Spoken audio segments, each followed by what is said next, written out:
smo puno košaru lisički, naišli smo na stanište gljiva koja na izgled izgledaju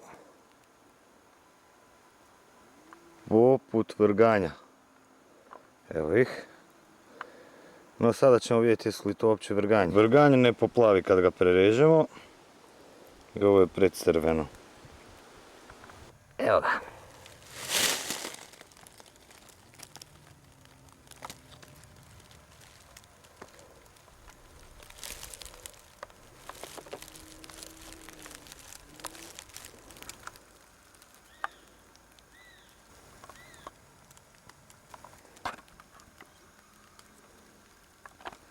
Gdje se nalazi jedan, mogao bi se pronaći i drugi.